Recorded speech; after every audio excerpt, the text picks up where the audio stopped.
I will be dead probably before next year. I'm fine with this. Before I died, I didn't want there to be any misunderstanding. I have deeply resented my parents for years. They were very abusive to me and just horrible people. I hate them so much. My brother, while not nearly as bad, was still not great to me. My hate is mostly directed at my parents, but also at my brother as well, for two things. The first is a couple of years ago when I was a victim of a crime. My brother took the day off from work to take me to the state attorney's office to give a deposition. Then he drove me back home in silence, dropped me off, and immediately left afterward. He didn't ask me how it was, or anything. Due to the lack of support from my family, I ended up dropping the charges against my abuser because I wasn't strong enough to handle the trial alone. I am very upset about this. I needed support and no one was there for me. Story of my life.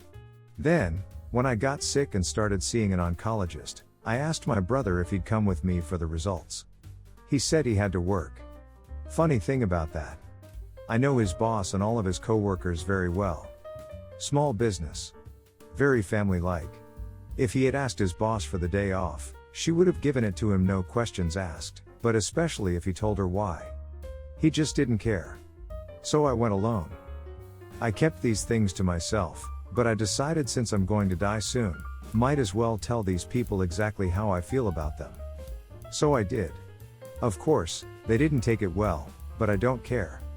I didn't want to die and have these idiots think we're straight. I may have tolerated them in life, but I didn't want there to be any doubt now that I'm dying. They made my life unbearable. I think it's only fair that they should have to deal with the consequences of their actions. You are the idiot, at least with your brother. Was there anything going on with him at the time he was taking you to your deposition? Maybe he felt like you may not want to talk about it. Did you ask after that if they would support you during this? You seem a little selfish in getting angry at your brother for not asking how it went. Not to mention, did he say he asked off for work and couldn't? There's not a lot of info, but you seem hateful to want to tell your family you hate them right before you die. Do it now. What if you won't die? No idiots here. No one's an idiot. The trauma you're going through right now is massive. Dying is an incredibly difficult thing to process, and we seek to control and strengthen in different ways. I'm not going to argue in your family's favor because there's not enough info. But do you really want to create an even more painful legacy? Is this really who you want to be? The message do you want to impart? Perhaps now isn't the time for I hate you, but why do you make me want to hate you? I'd rather try and die with something good in my heart. I'm sure you want the same. Not the idiot for being honest. But you said you needed support and nobody was there for you. Nobody owes you anything. I would say even family doesn't owe you any support. You have yourself in this world and that's all you should count on. It's great to have more. And family ought to want to be there for you. But nobody owes you their time and energy.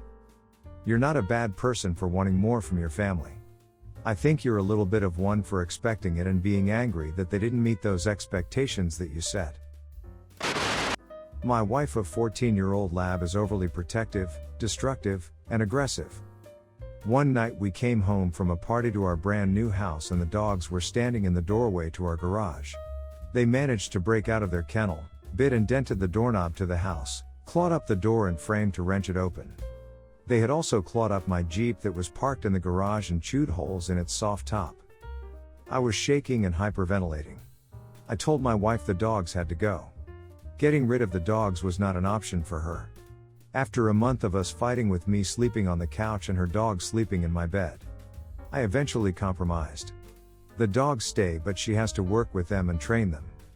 I resented her for choosing her dogs over the well-being of our relationship and family. I told her that I wasn't in love with her anymore and I wanted out. She pretended to get right with God. We tried Christian marriage counseling once. My wife put on a show, bawled, and put it all on me. She turned every Christian friend and family member against me. Because divorce is never the answer. I slept on the couch for 3 months waiting for her to hold her end up on the dogs. She didn't even try. She eventually agreed she would get rid of the bad one if I stayed. I didn't believe her and filed for divorce. I didn't tell her I did it and she was angry.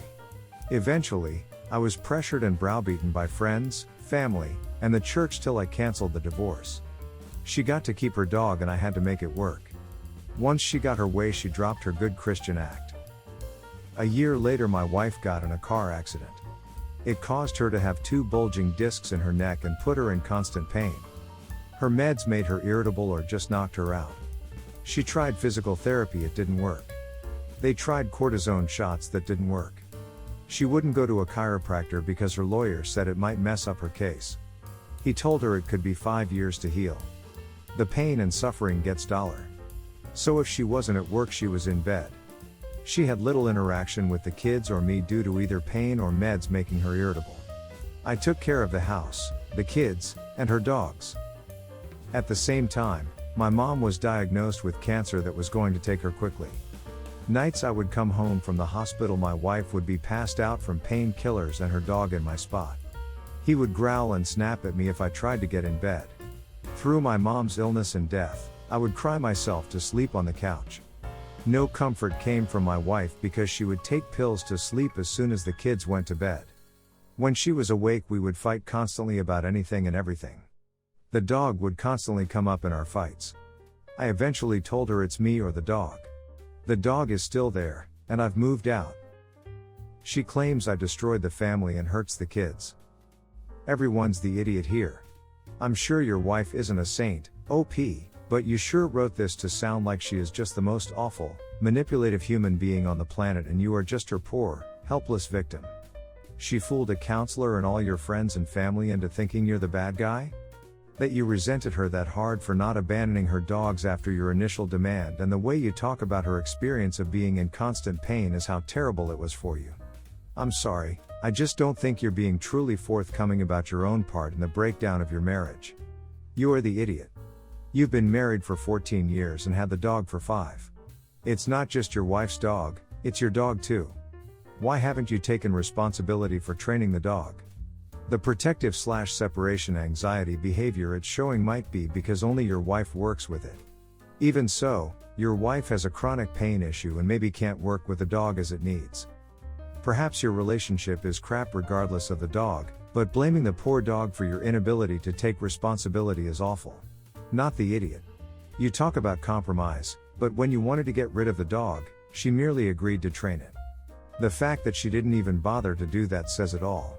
And to hell with what your church says, divorce is sometimes the only answer. They sound far more interested in judging you than in actually helping. But a word of caution. Your wife will probably try to present this to the world as you abandoning her because of her illness.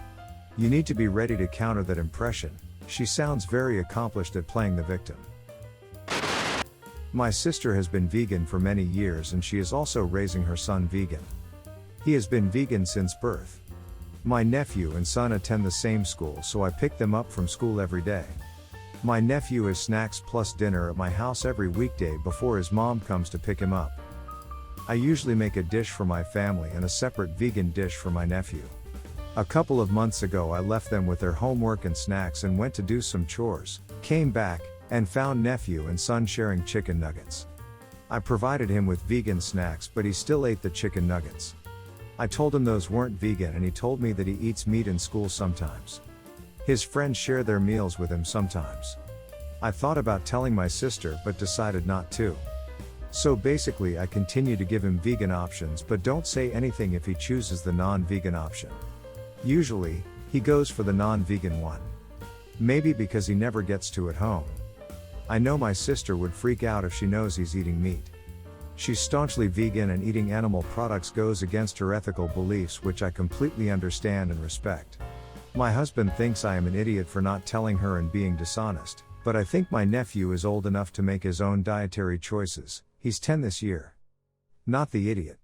You mentioned that she is a militant vegan. You know your sister better than anyone, and if you think this will throw her off the rails, then maybe you should just keep it to yourself. Do what you think is best for your relationship with your family. If you were dealing with someone that could listen to reason, it would be best to be truthful. There are times when some people cannot be reasoned with. Ultimately, it will be between your nephew and your sister to discuss, especially if he grows up not wanting to be vegan since he currently eats meat at school and at your house. You are the idiot because you're disrespecting her parenting rules, which aren't unreasonable. Whether or not you or I would agree with them, they're not nuts. I wouldn't narc on him, but I would have a conversation with nephew saying if he wants to eat meat at your house, he needs his mom's permission. Would say the same thing if this was about eating kosher, whatever, they need to work it out between the two of them. You are the idiot. I mean, not like a horrible person, but do you want your kids doing something you find to be unethical and your trusted family hiding it from you? You need to find a way to tell her that her son isn't into the vegan lifestyle. Maybe have a talk with your nephew and impart the seriousness of the breach of trust that's happening. This won't be the first time he goes against his mom, but it might cut you out if she finds out you hiding something so important to her. My boyfriend of a year passed away 3 weeks ago after a car accident. I was really close with him and his family, and he was close with mine. We were going to live together in the fall next semester. We shared a friend group as he was friends with all of my current friends before me, so they all like him too. When I was 16, my best friend passed away due to leukemia, and I was really depressed and down for a while. My mom used to constantly tell me to get over it, and what's done is done, so I'm kind of desensitized to loss and tend to get over it quickly. Anyway, after my BF died, one of my close friends who I used to like was talking to me and said he was there for me, and I didn't really need emotional support, but we started talking and seeing each other 2 weeks ago. I told my friend about it today and she flipped, and 2 of my other close friends texted me and said what I was doing was crazy and it's too soon. And now I got a message from my late BF's sister telling me to never talk to her or family again and some other mean things. I don't know how she even found out. I don't know what I really did wrong. I never cheated on my late BF. I did pay my respects after he passed, but it's like I'm supposed to wait some arbitrary amount of time until I'm allowed to go out with people again? You are the idiot, in the social aspect. It is a huge no and will be seen by almost everyone else as a huge disrespect to the deceased and their family. And you will be seen as an idiot that never really loved that person, and doesn't care about them or their family and friends. Of course, you could be in denial or just that type of person that is over it. But unless you want to be perceived as above, you should either not do it, or at least keep it ultra secret and not tell a single soul about it and be on the hiding side. No idiots here. The family is understandably upset at their loss, so they are likely to take offense to your actions. That really can't be helped. Your actions are your own though. As much as everyone else seems to want to make you out to be the idiot, you just seem to be handling it in your own way. I would personally caution on the side of a little more time, but only the future can tell you whether or not that's what you really need at this point in life. You are the idiot. But sometimes the grieving process makes you an idiot. It sounds like getting with this guy is a coping mechanism. You just had a firmly established relationship ripped away from you. You're trying to replace it with this guy and act like your late boyfriend never happened because you feel like you should just get over it as your mom told you to. I am so sorry for your loss, and I don't envy you when the weight of that loss hits you. See a professional OP, if for any reason, to honor your late boyfriend's memory. He would want to see you emotionally healthy. Had a family dinner this past weekend. It included myself, my fiancée, my sister, her boyfriend, and our parents. My sister got divorced maybe a year ago and has a boyfriend. I really like him, he's great. And they are so great together. I'm happy that she is finally happy. I've known my fiancée for 10 years and have been together for 6 or 7 years. Things are great with us, too. At dinner, we were talking about old memories and laughed. Generally having a good time all around. We eventually talked about how much dating has changed over the years, and now the majority of people meet online / through an app. I should mention here that my sister met her boyfriend on a dating app. Nothing wrong with that, it is 2019. Then my sister brought up my ex because I had met my ex online, but before all these apps were status quo, 12 plus years ago. Back then, I got so much comments from my family about how I met my ex. They all were less than nice to me and to him, and it's something I've never forgotten. That relationship lasted 2.5 years, but eventually, we broke up for other reasons. When I look back, I do have the "what the hell was I thinking" reaction that everyone has when they think about their exes, but I also have a bit of sadness and anger towards my family about how I was treated. So obviously, I don't like going back there. My sister just kept talking about my ex and how unsafe meeting people online was back then, and I'm so lucky he didn't end up being a serial killer. She and my parents were talking about my ex and how horrible he was, while myself, my fiancée, and her BF just stayed quiet. Honestly, my ex was a nice guy, just not for me, so I took offense to what was being said as I was also being painted as being foolish. I'm not proud of what I did, but I loudly said something like, this must be the portion of the family dinner where we all talk about our past relationships. Does anyone else want to talk about their exes? Dad, how about your ex-wife from when you got married at 20? Mom, anyone? BF and fiancé. Do you want to talk about any of your exes? Sister, how about we talk about your ex-husband or ex-BF? I heard ex-husband is finally selling the house. It was dead quiet for what seemed like an eternity until I was told I was wildly inappropriate. I mentioned that I thought it was wildly inappropriate at all to bring up anyone's ex while everyone's significant other is sitting right there.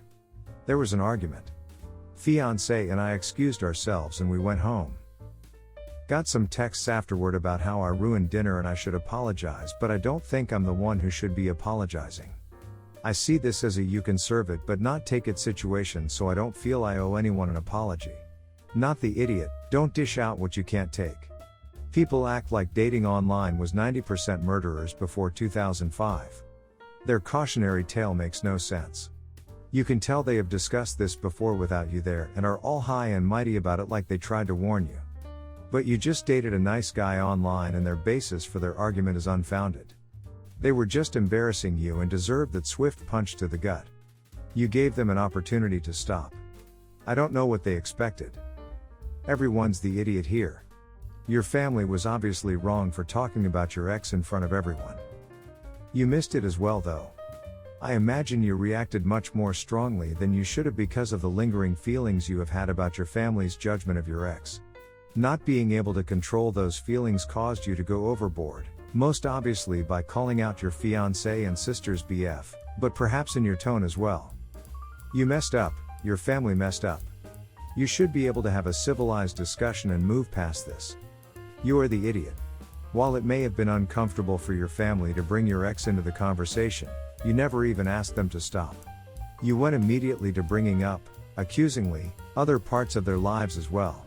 If you had asked them nicely to stop and they didn't, then you wouldn't have been an idiot, but you were clearly out of line here, and just because you were uncomfortable doesn't mean you should make everyone else upset too, especially without trying to resolve the conflict yourself.